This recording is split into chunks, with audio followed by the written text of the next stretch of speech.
Guys, welcome to HardReset.Info channel. Today I have Samsung Galaxy Z Fold 6 and I want to show you how add event to your calendar on this device.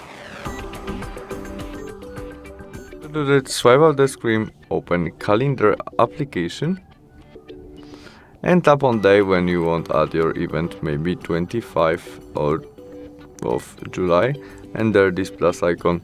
First step, you can add title of your event. There we can add emoji to which you see in your calendar and change color of your notification in calendar about this event. There we can set it will be all day, or we can set it when event starts and finish in which time. Location of our event if we need it.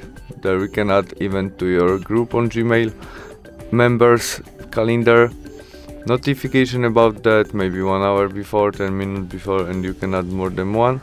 Repeat of that if we need it. We can make video conference when event starts. There we can add some attachment to this event.